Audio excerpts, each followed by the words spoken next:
मंजिल उन्हीं को मिलती है जिनके सपनों में जान होती है। हेलो। मंजिल उन्हीं को मिलती है जिनके सपनों में जान होती है।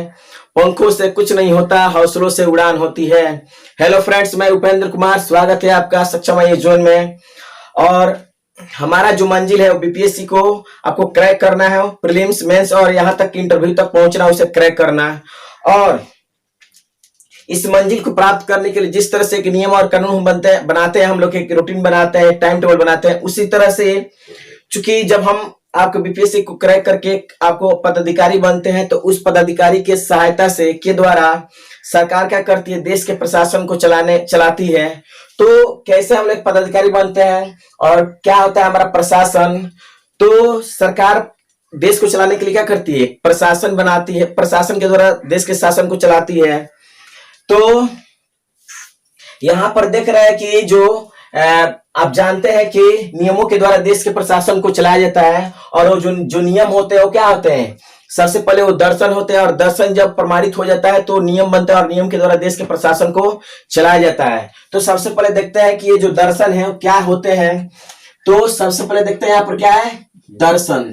दर्शन जिसे हम फिलॉसफी के नाम से जानते हैं। और ये दर्शन जो दिया गया है, ये दर्शन आपको भली भांति मालूम होगा कि ये दर्शन जो भी आए हैं तो आपको यूनान से आए हैं। आपको यूरोप का क्षेत्र था हमारा कौन, यूनान, और यूनान से ही आया है, जिससे यूनान को वर्तमान समय क्या कहते हैं, हम ग्रीस कहते हैं। और ग्रीस की जो राजधानी है वो क्या है, आपको एथेंस है। क्या है, एथेंस है। और यहीं से क्या आए हैं, तो दर्शन आए हैं। और वो भी दर्शन किसके द्वारा लाया गया है, तो व्यक्ति थे कौन, सुकरात। कौन थे, सुकरात। और इसी सुकरात के माध्यम से ये दर्शन दिए गए, और ये दर्शन आगे चल करके नियम बना, और नियम के द्वारा देश के प्रशासन को वर्तमान समय में चलाया जाता है। ये जो सुकरात थे, इनके एक चेला थे जिनका नाम था क्या, प्लूटो थे। कौन थे, प्लूटो थे। और ये भी यूनान से ही थे। और प्लूटो ने एक किताब लिखा है जिसे हम कहते हैं रिपब्लिक। क्या कहा जाता है, रिपब्लिक कहा जाता है। और इस किताब में आपको सुकरात के जो दर्शन दिए गए थे उसको लिखा गया, और पूरे विश्व में इसको फैलाया गया। उसके बाद देखते हैं कि प्लूटो को जो छात्र थे जिनका नाम था क्या, आपको अरस्तु था। क्या था, अरस्तु। तो आपको ये जो अरस्तु थे, इन्होंने एक किताब लिखा जिसे हम पॉलिटिक्स कहते हैं। क्या कहते हैं, पॉलिटिक्स कहते हैं। और इस जब पॉलिटिक्स को किताब को लिखा, इस वजह से इन्हें क्या कहा गया, आपको राजनीति विज्ञान का जनक कहा गया। राजनीति विज्ञान का आपको जनक कहा गया। किनको, आपको अरस्तु को पॉलिटिक्स का, राजनीति विज्ञान का जनक कहा गया। और ये जो अरस्तु थे, इन्होंने क्या किया, चूंकि ये राजनीति विज्ञान के जनक कहलाए। और कैसे आपको डेवलप किया गया है, आपको जो हमारा दर्शन था कैसे डेवलप करके आया है। तो सबसे पहले क्या होता है, आपको दर्शन होते हैं। क्या होते हैं, दर्शन। फिलॉसफी होता है। और फिलॉसफी किसके द्वारा दिया गया है, तो सुकरात के द्वारा दिया गया है। उसके बाद आपको देख रहा है कि यहाँ पर चूंकि आया क्या हमारा, ये राजनीति विज्ञान के जनक कहलाए कौन, अरस्तु। तो ये था हमारा क्या, और इस राजनीति विज्ञान से आपको पहले हमारा था पॉलिटिकल, आपको फिलॉसफी था। क्या था, आपको पॉलिटिकल, आपको फिलॉसफी था। और पॉलिटिकल फिलॉसफी से आया हमारा क्या, तो पॉलिटिकल फिलॉसफी से आया हमारा क्या, political science. Political science develop किया। पॉलिटिकल जो हमारा साइंस था, ये पॉलिटिकल फिलॉसफी से डेवलप किया। चूंकि दर्शन था, दर्शन चूंकि क्या होते हैं, प्रमाणित हो जाते हैं तो एक नियम और कानून बनता है। और इसी पॉलिटिकल साइंस से डेवलप हुआ है क्या, तो पॉलिटी डेवलप हुआ है, जिसे हम राज व्यवस्था के नाम से जानते हैं। क्या कहते हैं, उसे राज व्यवस्था कहते हैं। राज व्यवस्था। अब यहां से हम देखेंगे कि ये जो राज व्यवस्था क्या होता है, इस चीज को हम भली भांति यहाँ पर समझेंगे। तो सबसे पहले यहाँ पर दिया गया है क्या, आपको राज व्यवस्था। राज व्यवस्था मतलब क्या है, जिसे हम इंग्लिश में कहते हैं पॉलिटी, राज व्यवस्था। और इसका अगर संधि विच्छेद किया जाए तो देखते हैं कि ये जो राज व्यवस्था है दो शब्दों से मिलकर बना हुआ, जिसे हम राज और व्यवस्था के नाम से जानते हैं। तो ये रहा हमारा राज व्यवस्था का संधि विच्छेद। और ये जो राज व्यवस्था है तो सबसे पहले यहाँ पर राज्य का मतलब होता है राज्य। तो सबसे पहले देखेंगे कि ये जो राज्य होता है वो क्या होता है, उसके बाद हम समझेंगे कि व्यवस्था क्या है। तो सबसे पहले यहाँ से देखते हैं हम कि आपको राज्य क्या होता है। तो चूंकि राज्य किसे कहा जाए इसको लेकर के काफी आपको विवाद चल रहा था, और इसको परिभाषित करने के लिए आपको मोंटेविडियो सम्मेलन हुआ 1933 में। क्या कहा गया आपको, चूंकि एक क्षेत्र है हमारा अमेरिका का, एक राज्य को आपको परिभाषित करने के लिए, क्या करने के लिए, परिभाषित करने के लिए एक सम्मेलन हुआ जिसे हम कहते हैं, परिभाषित करने के लिए क्या हुआ, सम्मेलन हुआ जिसे हम मोंटेविडियो सम्मेलन कहते हैं, मोंटेविडियो। और एक कब सम्मेलन हुआ, तो 1933 में सम्मेलन हुआ, और इसी सम्मेलन में राज्य को परिभाषित किया गया। और राज्य किसे कहते हैं इसे डिफाइन करने के लिए देयर आर 4 एलिमेंट्स दिए गए, 4 तत्व दिए गए। वो 4 तत्व क्या होते हैं वो हम आपको यहाँ पर दिखाते हैं कि वो 4 तत्व क्या होने चाहिए जिसे हम राज्य कह सकते हैं। राज्य को कहने के लिए, या राज्य उसे कहते हैं जो 4 तत्वों को क्या करता है, डिफाइन करता है। जैसे आपको राज्य उसे कहते हैं जिसके पास क्या हो, कुछ भूभाग हो। दूसरा जो हमारा जो एलिमेंट है वो क्या होना चाहिए, उस भूभाग में जनसंख्या बसनी चाहिए। क्या होनी चाहिए, तो जनसंख्या होनी चाहिए। और वो जनसंख्या सबसे पहले क्या होना चाहिए, भूभाग होना चाहिए, जनसंख्या होनी चाहिए। और जनसंख्या को चलाने के लिए वहां पर एक सरकार होनी चाहिए, गवर्नमेंट होनी चाहिए। और वो सरकार कैसी होनी चाहिए, तो संप्रभु सरकार होनी चाहिए। कैसी होनी चाहिए, संप्रभु सरकार होनी चाहिए। संप्रभु सरकार, इन सारे तत्वों को हम बताएंगे कि क्या होती है तत्व। संप्रभु सरकार होनी चाहिए, तभी उसे हम कह सकते हैं कि ये राज्य है। भूभाग मतलब क्या, एक क्षेत्र होना चाहिए, और उस क्षेत्र में जनसंख्या होनी चाहिए। जनसंख्या किसी सरकार के कंट्रोल में होनी चाहिए, और सरकार कैसी होनी चाहिए, संप्रभु होनी चाहिए। संप्रभु का मतलब होता है स्वतंत्र सरकार, जो अपने आंतरिक और बाह्य मामलों में आपको स्वतंत्र तरीके से निर्णय ले सके, उसके आंतरिक और बाह्य मामले में कोई दूसरा देश भाग नहीं ले, तब उसे हम कहते हैं संप्रभु सरकार। तो क्या इस सेंस को आपको, इन सारे तत्वों को क्या भारत आपको पूरा करता है? जी बिल्कुल करता है। तो हम आपको दिखाते हैं कैसे। चूंकि आप जानते हैं कि जो हमारा भारत है वो क्या है, चूंकि इसके पास एक भूभाग है। भूभाग का अर्थ होता है हमारा चूंकि क्षेत्रफल होना चाहिए, और आपको पता है कि भारत का जो क्षेत्रफल है 32,87,263 वर्ग किलोमीटर है। और उसी तरह से यहाँ पर देखा जाए तो जनसंख्या आपको 1 अरब लगभग आपको 36 करोड़ के आसपास में है।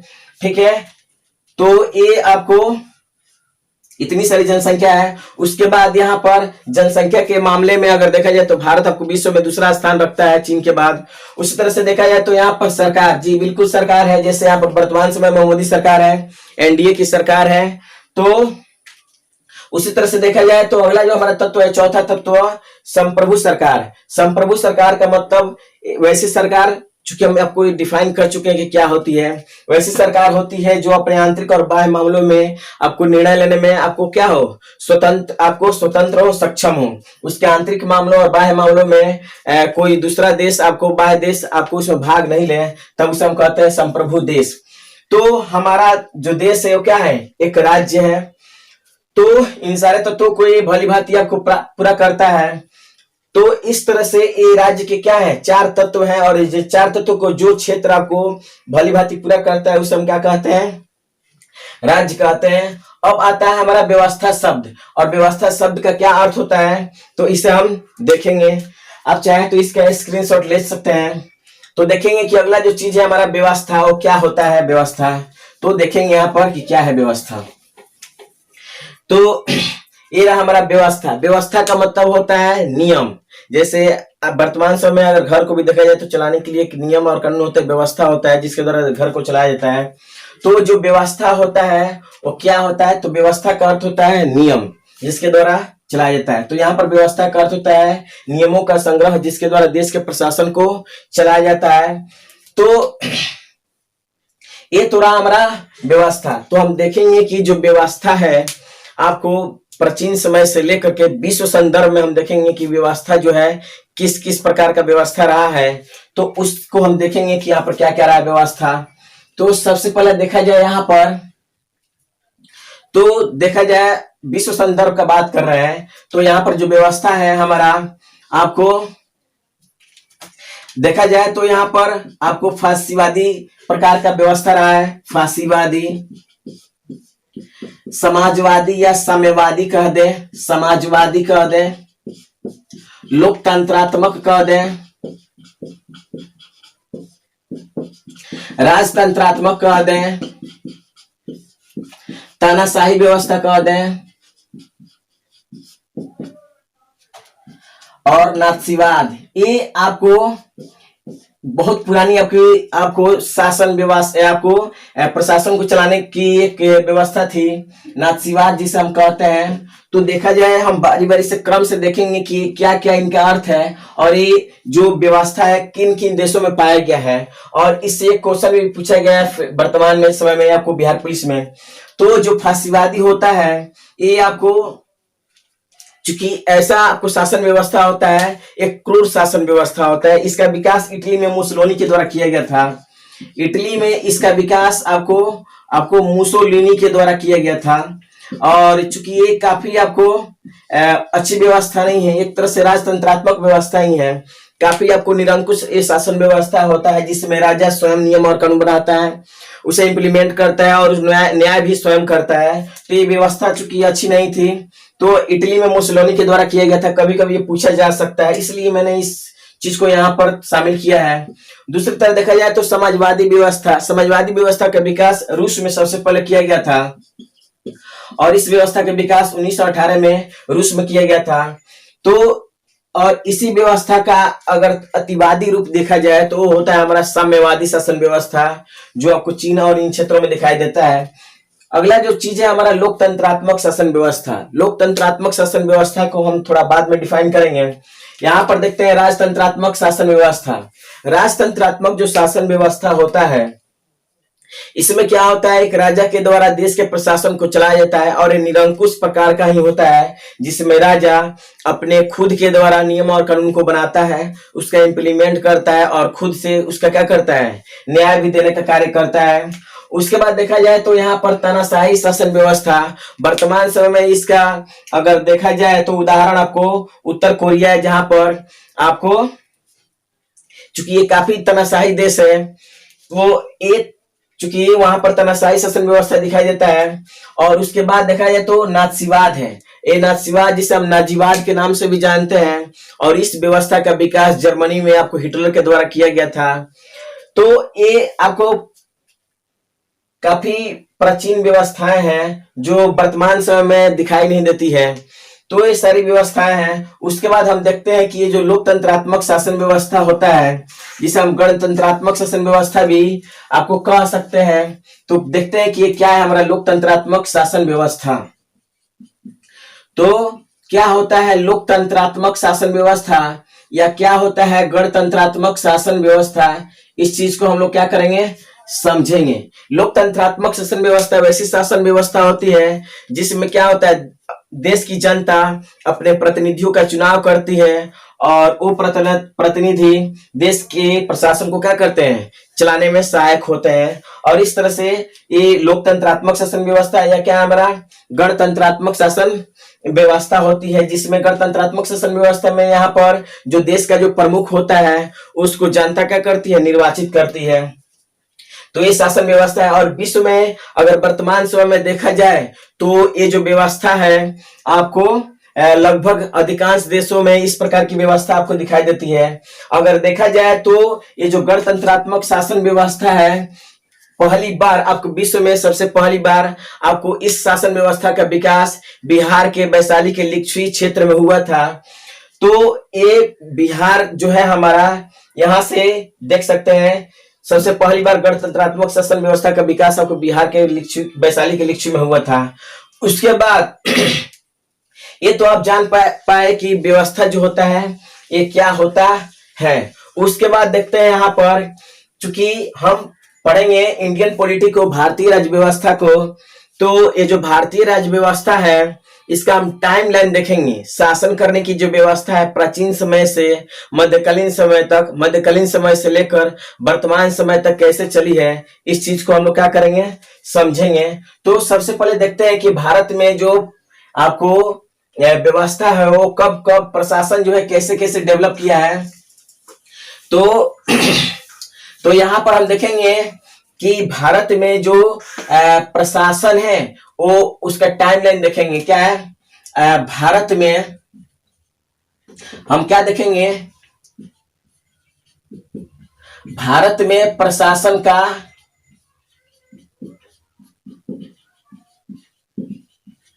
टाइमलाइन, कि भारत में प्रशासन का जो टाइमलाइन रहा है वो कैसे रहा है। तो देखा जाए तो प्राचीन समय से हम बात करेंगे। यहाँ पर प्राचीन समय में क्या है हमारा, प्राचीन समय देखा जाए तो पाषाण काल में देखा जाए तो यहाँ पर किसी तरह का पाषाण काल। उसके बाद आपको आता है हमारा क्या, आपको हड़प्पा सभ्यता आता है। हमारा क्या आता है, हड़प्पा सभ्यता आता है। हड़प्पा सभ्यता के बाद आपको वैदिक सभ्यता आता है। वैदिक सभ्यता में हम इसको दो भागों में बांटेंगे, आपको ऋग वैदिक सभ्यता और दूसरा होता है हमारा क्या, उत्तर वैदिक सभ्यता। उत्तर वैदिक यानी कि उत्तर वैदिक सभ्यता में कैसी किस प्रकार की व्यवस्था रही है। उसके बाद देखते हैं कि आपको वैदिक के बाद आपको आता है हमारा महाजनपद काल का जो व्यवस्था है, महाजनपद के समय में कैसी व्यवस्था रही है। उसके बाद आपको मौर्य के समय में कैसी रही है व्यवस्था, और इस तरह से मध्यकाल में आते आते आपको वर्तमान समय में मध्यकाल में व्यवस्था कैसी थी।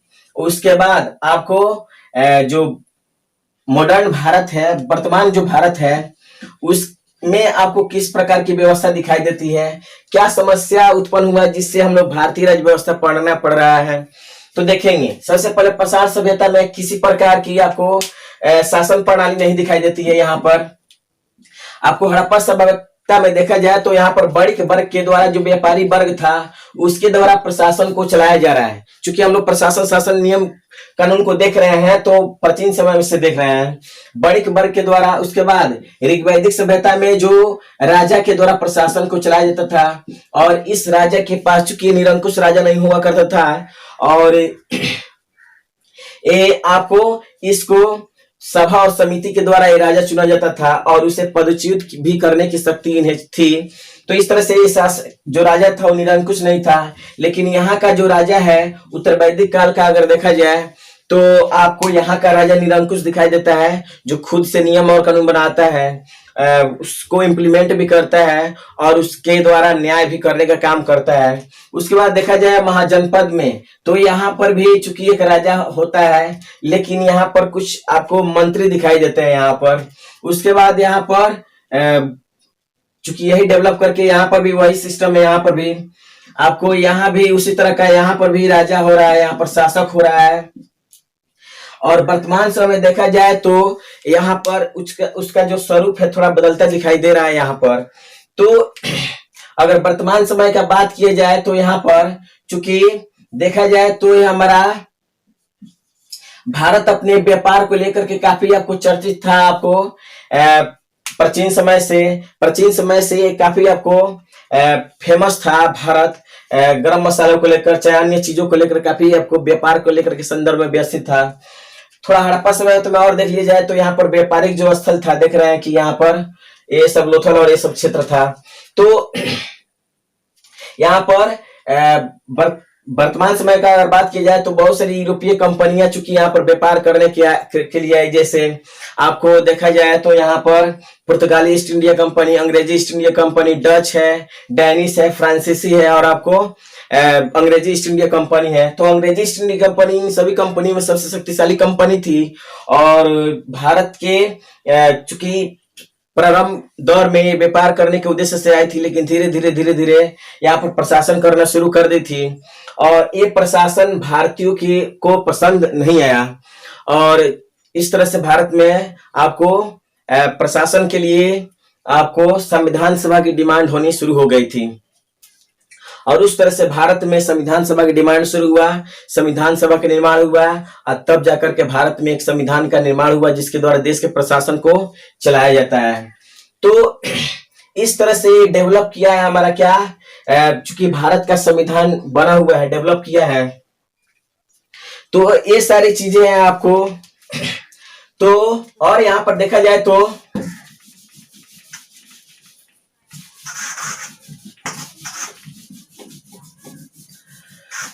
भारत में संविधान का डिमांड किया गया आपको। उसका क्या किया गया, आपको डिमांड करने के बाद आपको भारत में संविधान सभा का निर्माण हुआ, संविधान सभा बनी, संविधान सभा के द्वारा भारत के संविधान का निर्माण किया गया। और ये संविधान कैसे बना है उसकी ऐतिहासिक पृष्ठभूमि को हम लोग अगले वीडियो में देखेंगे।